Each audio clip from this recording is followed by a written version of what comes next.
It was the best of times, it was the worst of times.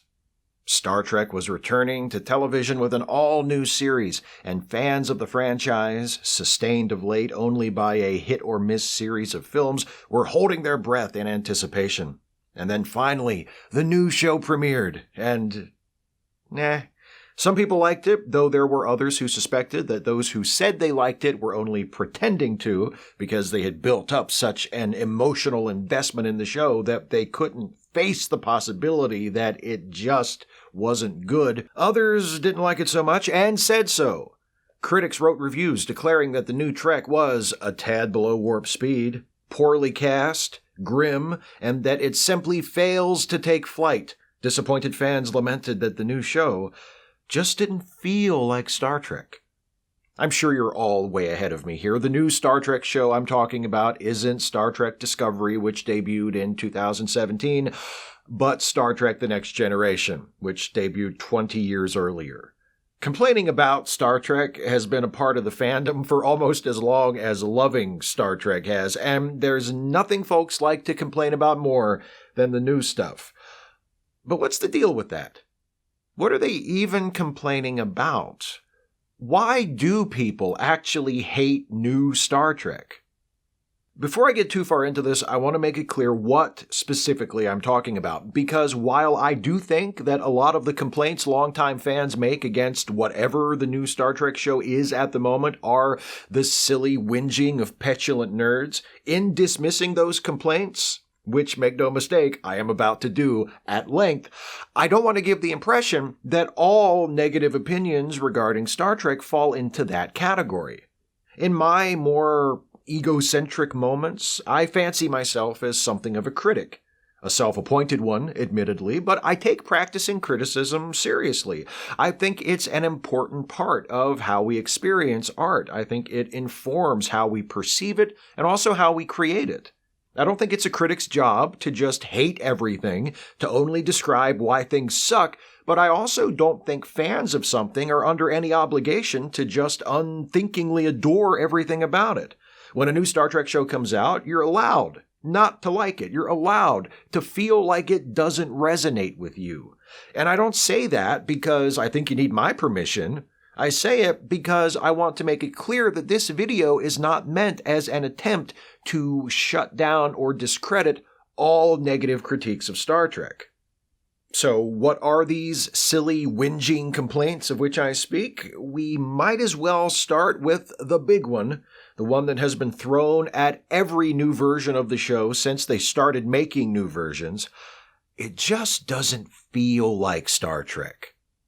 Every post-original series iteration of Star Trek has been accused by groups of disgruntled fans of not feeling like Star Trek, but this complaint was especially common from people who did not enjoy the movies set in the Kelvin timeline, the first of which, titled simply Star Trek, was released in 2009.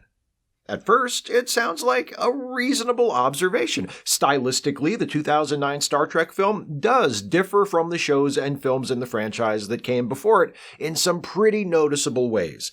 The camera under the direction of J.J. Abrams is much more dynamic and fluid, the pace is faster, things are much more action-oriented, and of course, there are all those lens flares, which even some people who liked the movie made way too big a deal over. They never bothered me, and in fact, I think they add to the film by helping to ground it in a physical, tactile reality.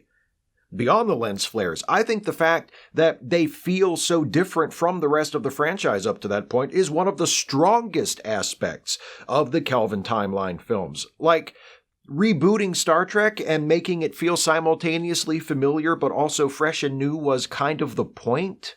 It's not that the people who made the movie didn't get Star Trek. It looks the way it does and has the tone that it has because the filmmakers made it that way on purpose.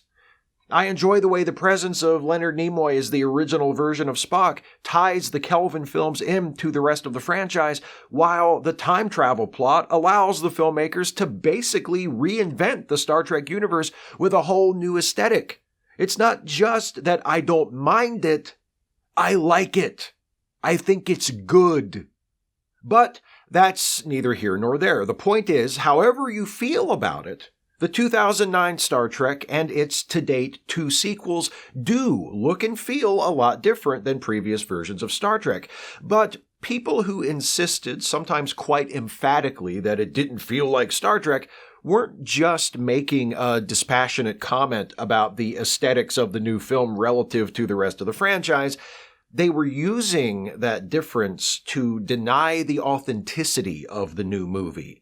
The reason it didn't feel like Star Trek was because it wasn't really Star Trek. The same complaint has been made by a lot of the same fans about Star Trek Discovery since it debuted in 2017. And again, initially, it sounds reasonable. Discovery does have a lot more in common tonally and aesthetically with the 2009 Star Trek film than with, say, Classic Trek or Star Trek The Next Generation.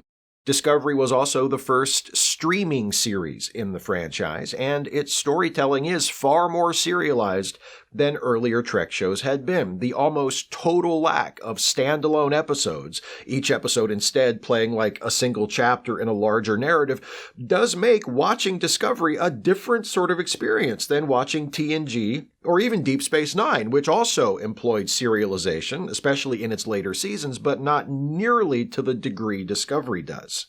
But, as with the Kelvin Timeline films, many fans who cite the different feel of Discovery are doing so in order to argue that it isn't really Star Trek, that it is somehow unworthy of what came before, that its creators just don't get Star Trek at some fundamental level. And that's why they hate it. It's not that someone made a film or a TV series they didn't happen to care for whatever reason. It's that the work in question is somehow wrong. Star Trek Picard attracted a lot of this sort of criticism. Picard shouldn't still be upset about Data's death. Picard wouldn't have abandoned his friends and retreated from life like that. These aren't issues with the story Star Trek Picard tells. They're complaints from people who didn't give that story a chance because they thought it should have been a different story altogether. It's not as if Star Trek Picard doesn't have issues. It has plenty of them, and I've talked about them before, particularly in my review video of the first season, and even things about the show that didn't particularly bother me, like Picard's consciousness being transferred into an android body in the final episode, can be critiqued in a way that is intelligent and insightful rather than just a premature ejaculation of frustrated nerd rage. For example, some viewers who didn't care for that particular development have argued that it undercuts Picard's sacrifice to just bring him right back in a new body that the show takes pains to assure us isn't really that different from his old one. Others have suggested that being resurrected as an android doesn't seem like the sort of thing Picard would have wanted, which raises issues related to consent and whether or not his friends even had the right to transfer his consciousness into the golem in the first place. These are interesting, substantive critiques that suggest a willingness to engage with the material in a thoughtful way. However, many of the complaints I saw about the ending of Star Trek Picard were less, "This is a poor creative choice that undermines what the show is trying to accomplish and raises troubling questions," and more, "Picard's a robot now? That's dumb." The thing is, this is all subjective. I'm not saying anything particularly insightful there. Our responses to art are entirely subjective, even our considered, well-articulated critiques. Criticism of art is just as subjective as every other kind of reaction to it. You can craft a critique of something that is less influenced by your reflexive emotional reaction to it, but that doesn't make that critique objective, just subjective in another, perhaps more thoughtful way. I suppose the question we need to be asking when considering how to respond to the "it doesn't feel like Star Trek" complaint is, who decides what Star Trek is supposed to feel like? Various groups of fans throughout the history of the franchise have had very different ideas about that. Many fans today who reject and attack Discovery or Star Trek Picard or the Kelvin Timeline films for not feeling like Star Trek would probably cite The Next Generation as an example of what Star Trek is supposed to be. But, as I mentioned at the top of this video, when TNG debuted in 1987, there were plenty of fans who felt differently. No Kirk? No Spock? New ship, new costumes? The Klingons are good guys? That's not Star Trek. The new captain would rather negotiate than fight. There's a counselor on the bridge who's always talking about people's feelings. A blind character. What is this politically correct bullshit? What happened to the real Star Trek? Of course, by the fourth year, TNG had won over all but the miserablest of bastards in the fan base, and characters like Picard and Troy and Geordi, who had been mocked just a few years before, were now widely beloved. No, sorry, Wesley, no one will ever love you. Not even Robin Leffler. That was the chaste kiss of a friend she gave you, and that's all it will ever be. And that's fine. Just come to peace with it. But a few years after that, another new Star Trek show premiered, Deep Space Nine, and it stretched the premise of the franchise a lot further than TNG did. And it's at this point that I think I need to add to the discussion another common complaint from fans who hate new Star Trek. It's related to It Doesn't Feel Like Star Trek, but it's more specific. It's the insistence that the premise or the setting or the tone of the show in question falls outside the boundaries of what Star Trek is supposed to be. With TNG, the complaint was that Star Trek was supposed to be about Captain Kirk, Spock, McCoy, and the rest of the original cast aboard the Enterprise. When DS9 came along, the complaint morphed into Star Trek is supposed to take place on a ship, not a space station. I saw some fans passing around a new version of this criticism last year when the animated series Star Trek Lower Decks debuted. Then it was Star Trek shouldn't be a comedy. The trouble with tribbles isn't real Star Trek. Good to know. Who decides what Star Trek is supposed to feel like? We all do, individually and collectively, when we talk about the show. But there is no objective standard. There can't be, because art and how we respond to art is subjective. What you think Star Trek is supposed to feel like or supposed to be might differ from what I think, but neither one of us is right or wrong. Your opinion is not binding to me, nor mine to you. You might think the Kelvin films or Discovery or Lower Decks suck because they don't feel like Star Trek, because they do things Star Trek isn't supposed to do. But 25 or 30 years ago, there were fans who thought the exact same thing about Voyager, Deep Space Nine, or Next Gen for the exact same reasons. And as ridiculous as their complaints might seem to you, that's how ridiculous your complaints about the newer shows seem to me and a lot of other fans who have been enjoying the new stuff. So there are a few things going on here, I think. This isn't something that only happens with Star Trek. It's also happened with Star Wars, with superhero franchises, with long-running TV shows or film franchises, especially ones that are dormant for a while and then get revived. It happens with music. Don't you hate it when you score tickets to see your favorite band, but you get there and they only play the new stuff? And it happens in religion. Throughout the English-speaking world today, there are millions of Christians who insist the King James Bible is the only acceptable version of their Holy Scripture. But when it was first printed in 1611, the King James was rejected by some scholars, including one of the leading English theologians of the time, Hugh Broughton, who called the King James Version abominable and said he would rather be torn in pieces by wild horses than see it foisted upon the public, which comes close to the level of vitriol directed at Star Trek Discovery by its most outraged detractors. The King James was also rejected by many in the public who preferred older English translations like the Bishop's Bible, the Geneva Bible, or the Great Bible, which was the first English translation authorized by the Church of England, the classic trek of English-language Christian holy books, if you will. Now, there are no doubt many thoughtful, respectable reasons why someone, be they a member of the clergy, a scholar, or a common parishioner, might have disliked the King James Bible, but my strong suspicion is that in most cases, those who rejected the King James in the years immediately following its publication did so simply because it was not what they were used to.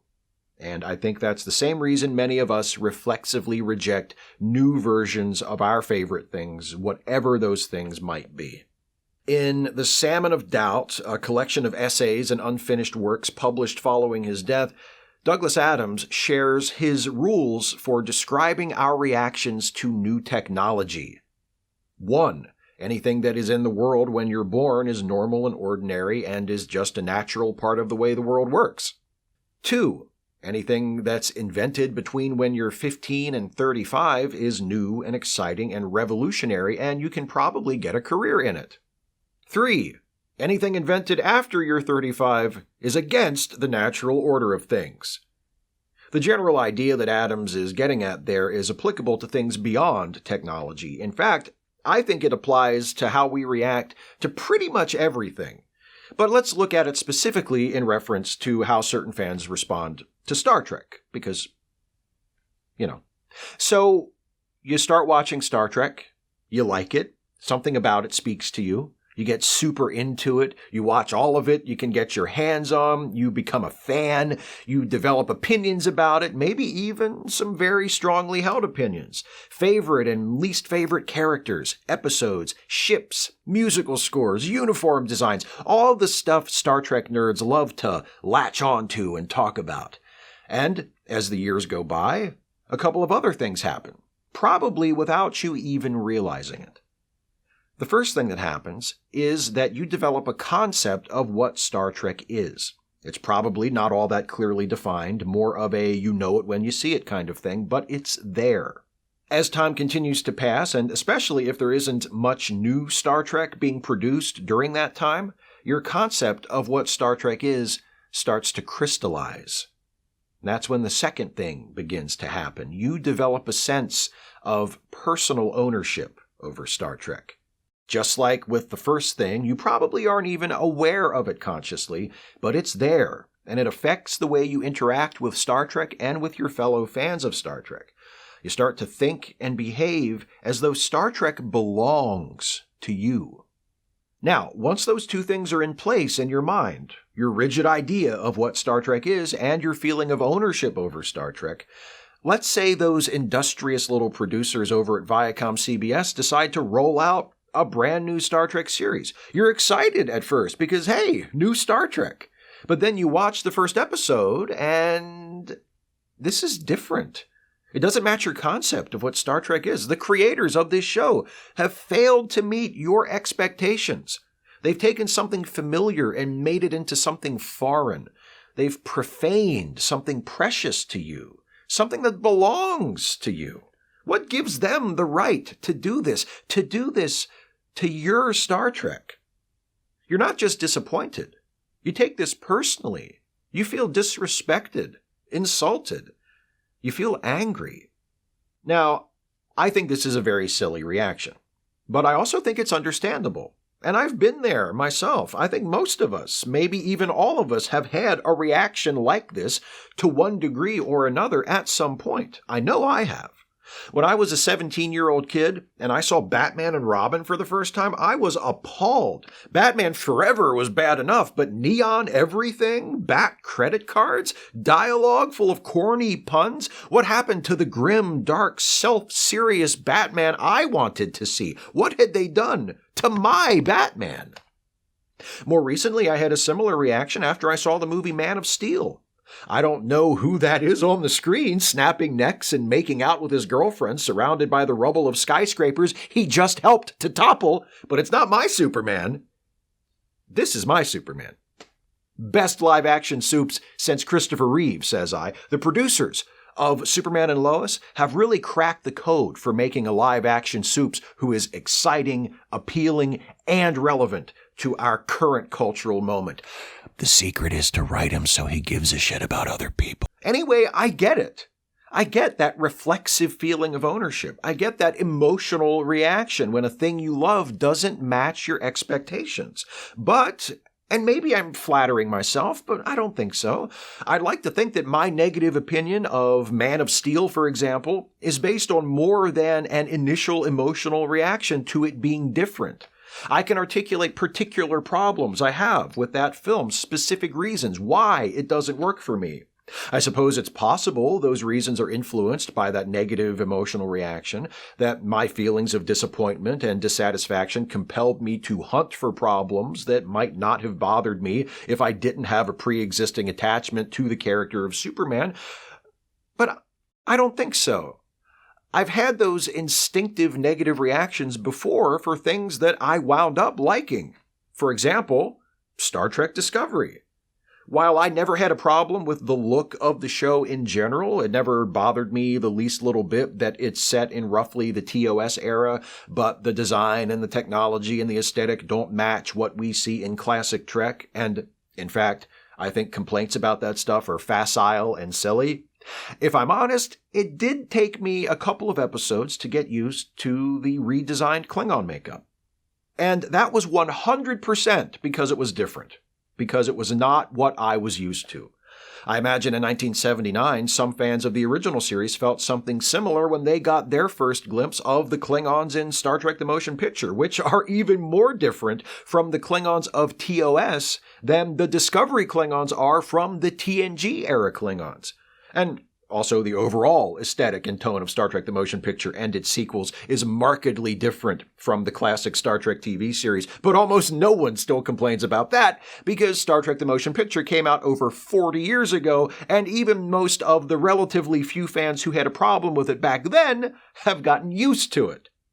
Just as they got over it, most of them, I got over my initial aversion to the disco Klingon design, and it didn't take very long. Like I said, it was distracting for a couple of episodes, then I accepted it. One of the things that helped me accept it was my awareness that these sorts of redesigns, these visual retcons, if you will, are commonplace in long-running franchises. Visual effects technology and makeup techniques improve, producers and directors come and go, styles change and evolve with the time. It's not unusual, generally speaking, and it's not unheard of in Star Trek. If I have a problem with Discovery changing the look of Klingons or featuring set design or other elements of its visual style that don't match what we've seen in other entries in the franchise, it's just that. My problem. I can either get over it or not, but it's something I need to address, not the producers of the show. So, I got over it. And ultimately, I wound up liking Discovery quite a bit. But that didn't have to be the case. We're not talking about a binary choice here. Either you get over your initial reflexive disappointment that a thing doesn't match your expectations and you love it, or you don't get over that disappointment and you hate it. It's entirely possible that I could have gotten over how distracting I found the redesigned Klingons in Discovery and still thought it was a bad show. For some Star Trek fans, that's exactly what happened. Star Trek Discovery is not a perfect series. It has problems. Problems that aren't related to the fact that it looks and feels different from other shows in the franchise. The Kelvin Timeline films have problems too. So does Star Trek Enterprise. So do the TNG-era movies. So do Voyager and Deep Space Nine, and the TNG TV series, and Voyager, and Star Trek the Animated Series, and Lower Decks, and Voyager, and so do the TOS-era movies. At one point, each of those was the new Star Trek, and there were voices in the fandom condemning them for betraying the legacy of whatever their concept of real Star Trek was. From where I stand, those who in recent years have said those things about Discovery or Picard or Lower Decks or the Kelvin Timeline films are no more compelling than those of previous generations who said similar things about Enterprise or Deep Space Nine or TNG or the TOS movies. Or Voyager. Yes, people are entitled to their opinions, but I'm entitled to find those opinions shallow and tedious. And I do. There is no series, TV or film in the Star Trek franchise that is perfect, and there are plenty of totally legitimate reasons for people to not like them. There are shows and movies in the franchise that I don't like very much, and over the years I've talked about my reasons for that. I've also had issues with parts of the franchise that I do like, including the most recent shows and movies, and I've talked about those as well, and will no doubt do so again, and again, and again, until you all get sick of hearing about it. But I don't think the hatred of new Star Trek that originates from that very loud and disgruntled corner of the fan base is rooted in thoughtful, considered critique. I honestly believe most of it comes from a place of entitlement and disappointment. This isn't what I wanted, therefore I don't like it. It's reflexive, it's reactionary, and unsophisticated. It's also understandable, relatable, and deeply human, but that only buys so much sympathy. And it doesn't mean those angry, entitled voices ought to be listened to or appeased, especially when doing so would ultimately choke the life out of this thing we all love. Exploring strange new worlds, seeking out and embracing the unfamiliar is at the heart of Star Trek. If the franchise isn't allowed to grow and change and continually evolve into something new, it'll eventually stagnate. It'll cease to be a living, breathing part of our culture and become just another interesting artifact. And I suppose that's bound to happen eventually, but it's not something I want to see anytime soon. So, and most Trekkies, I think, embrace the new. That doesn't mean we like everything. That doesn't mean we aren't critical, that we don't have our notes and objections and complaints. It doesn't mean we don't sometimes have to fight back against our own feelings of entitlement and disappointment. It means that we try to keep our concept of Star Trek flexible and accommodating of variety. In 2009, Leonard Nimoy was asked about his role in the first Kelvin Timeline film and if he was worried that fans would reject it because it tampers with established canon. Canon is only important to certain people because they have to cling to their knowledge of the minutiae, Nimoy said. Open your mind, Nimoy continued. Be a Star Trek fan and open your mind and say, where does Star Trek want to take me now? Maybe Star Trek will sometimes take us to places we don't like. That's okay. But we should at least be willing to set aside our expectations at the start of the journey and discover for ourselves where it goes.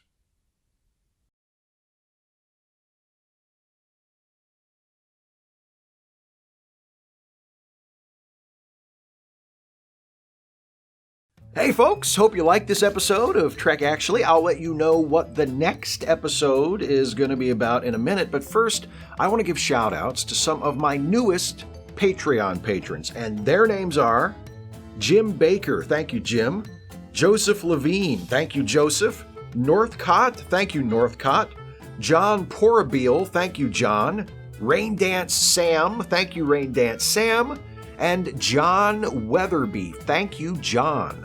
Those are the names of my newest patrons to pledge $5 a month or more since last month. Thank you to all my patrons, however much you're pledging, however long you've been pledging it, because I could not do this without you. If you're not a patron, but you'd like to become one, you can do so by going to patreon.com/Steve Shives and pledging any amount from $1 a month on up. $5 a month gets you a shout out at the end of a Trek Actually video, but any amount gets you access to the patrons only feed where you can vote in polls for upcoming Trek Actually topics and submit questions ahead of time for my bi-weekly Ask Away live streams. If you dig what I do on YouTube and you can spare a few bucks a month, consider helping me out and supporting this channel by going to patreon.com/Steve Shives and becoming a patron. If you particularly enjoy the Star Trek related stuff that I do, you should also check out a couple of my other projects. First is the Ensign's Log, the Star Trek themed comedy podcast I do alongside Jason Harding and Dana Cole. We're about to begin recording our 4th season. Very exciting, but if you haven't been listening, now is the perfect time to catch up on the first 3 seasons. Links are in the description. Check out the Ensign's Log. Dana and I have also been doing another show together right here on my channel. It's called Trek Reluctantly, and it's a watch-along series where we watch episodes of Star Trek Deep Space Nine, which Dana has never seen, and Firefly, which I have never seen, and invite you to watch along with us. Just cue up the episode on your end, follow our instructions for when to press play and when to pause, and have fun watching and discussing the episode along with us. We stream Trek Reluctantly live every Wednesday starting at 6 p.m. Eastern Time right here on this channel. And of course, if you can't catch it live, you can always watch the archived version anytime. There is a link to the playlist in the description of this video. Come watch Deep Space Nine and Firefly with us. Now we come to the subject of the next Trek Actually video as chosen by my patrons who voted in the most recent poll, and that subject is how Star Trek actually deals or doesn't deal with disability. This is a facet of human existence that Star Trek has struggled with depicting over the years, I think it's fair to say.